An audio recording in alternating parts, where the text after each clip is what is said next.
आज हमने पढ़ना है प्लेटलेट्स। प्लेटलेट्स को हम थ्रोम्बोसाइट्स भी कहते हैं।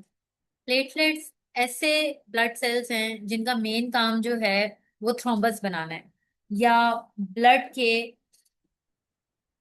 हेमोस्टेसिस के अंदर इसका मेजर रोल होता है। सबसे पहले हम इसकी थोड़ी सी फिजियोलॉजी पढ़ लेते हैं कि किस तरीके से होते हैं। They are small non nucleated cells. Quantity wise भी जो है ये थोड़े कम होते हैं। शेप इनकी है स्मॉल है, इरेगुलर, ओवल भी हो सकते हैं, राउंड भी हो सकते हैं, डिस्क लाइक भी हो सकते हैं जैसे। और उसके अलावा साइज देखें तो 2 to 4 माइक्रोन इन डायमीटर इनका साइज है। काउंट अगर देखें तो 150,000 पर क्यूबिक मिलीमीटर तक इनका जो है नॉर्मल काउंट है। Life span 4 to 9 days.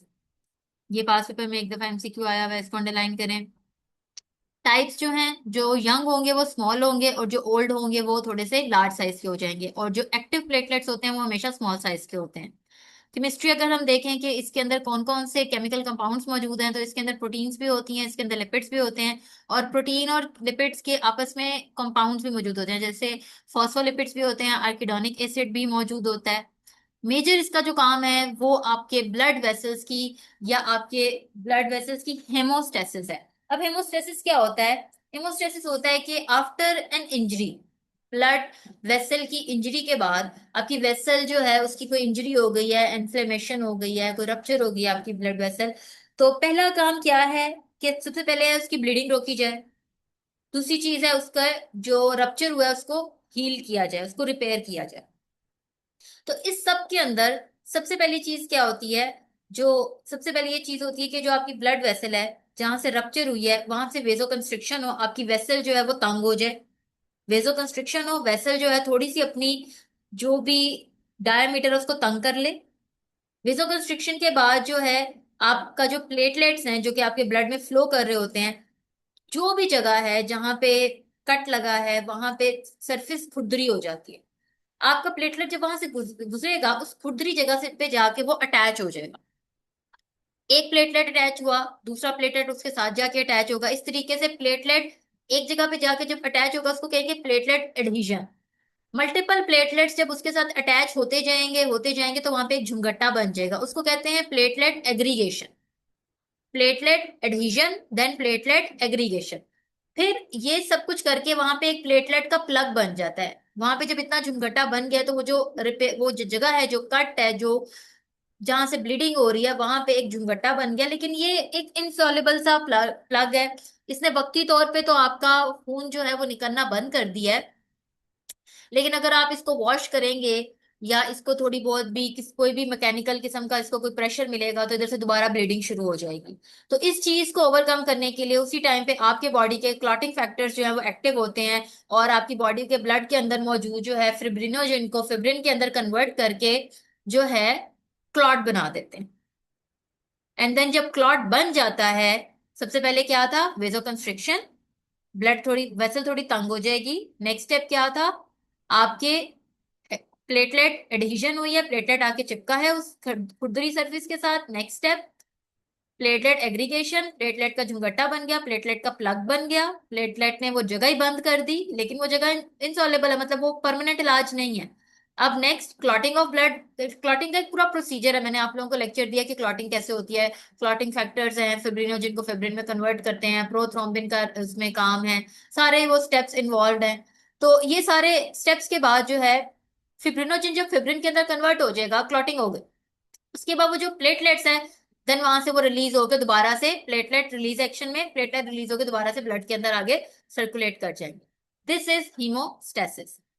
वेजो constriction से ये ब्लड थोड़ी सी तंग होगी, ठीक है। यहाँ पे देखिए प्लेटलेट प्लग बना, यहाँ पे क्लॉट बन रहा है, एंड देन ये दोबारा से आगे क्लॉट बनने के बाद रिलीज हो गए प्लेटलेट।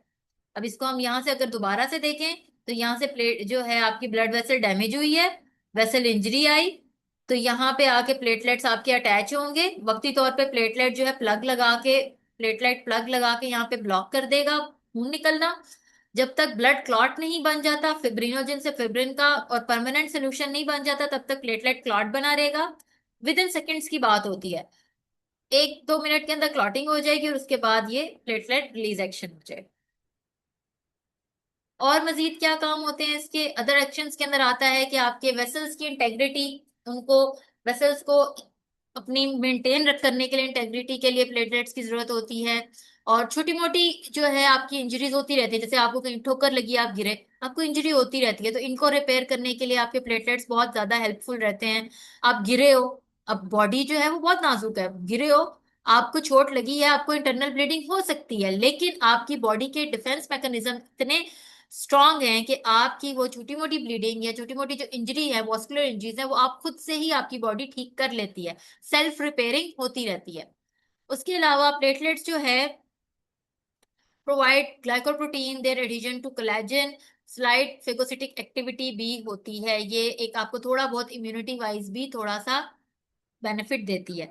अब किस केस के अंदर आपकी बॉडी में जो है आपको प्लेटलेट ट्रांसफ्यूज करने पड़ते हैं, आउटसाइड सोर्स से आपको आपकी बॉडी के अंदर प्लेटलेट्स जो हैं वो एंटर करवाने पड़ते हैं।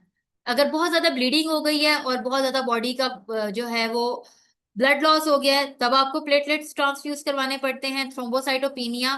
थ्रोम्बोसाइटोपिनिया के अंदर आपकी बॉडी के अंदर ब्लड तो होता है लेकिन उसमें प्लेटलेट्स ही कम होते हैं। सर्जिकल कोई प्रोसीजर हुआ है तब प्लेटलेट्स, ताकि ब्लीडिंग डिसऑर्डर ना हो और ज्यादा ब्लीडिंग ना हो, और क्लॉटिंग जो है रिपेयर जल्दी हो जाए, वेसल्स अपने आप को रिपेयर जल्दी करते रहें।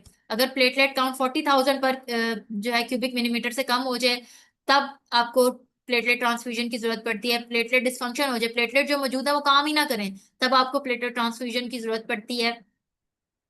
और एक्यूट डिसेमिनेटेड इंट्रावास्कुलर कोगुलेशन हो जाए, तब आपको प्लेटलेट ट्रांसफ्यूजन की जरूरत पड़ती है। Thrombocytopenia after cardiac bypass, cardiac bypass के पास जो है आपको जो है ब्लड थिनर्स वगैरह दिए जाते हैं, जिसकी वजह से अगर आपको थ्रोम्बोसाइटोपिनिया हो रहा है, आपके प्लेटलेट्स कम हो रहे हैं बॉडी के अंदर, तब भी आपको प्लेटलेट ट्रांसफ्यूजन दी जाती है। उसके अलावा in case of aplastic anaemia, हमने एनीमिया का टॉपिक पढ़ा था, हमें पता है what is aplastic anaemia, तो in case of aplastic anaemia भी आपको प्लेटलेट ट्रांसफ्यूजन मिल सकता है, क्योंकि उस केस में भी आपके प्लेटलेट ठीक तरीके से अपना काम नहीं करेंगे। अब ये देखिए, ये इसमें हमने तीनों ब्लड सेल्स पढ़ ली हैं, रेड ब्लड सेल भी, व्हाइट ब्लड सेल्स भी और प्लेटलेट्स भी। अब इस टेबल के अंदर इन्होंने इनके फिजिकल प्रॉपर्टीज, फिर इनके फंक्शंस, इनकी अपीयरेंस, इनकी कितने कितने बॉडी के अंदर मौजूद हैं, और लास्ट में रिमार्क्स, ये एक टेबल सा बना दिया है। अगर आपको क्वेश्चन आता है कि इन तीनों में कंपैरिजन करें, तो आप इस तरीके से इस क्वेश्चन को अटेम्प्ट कर सकते हैं।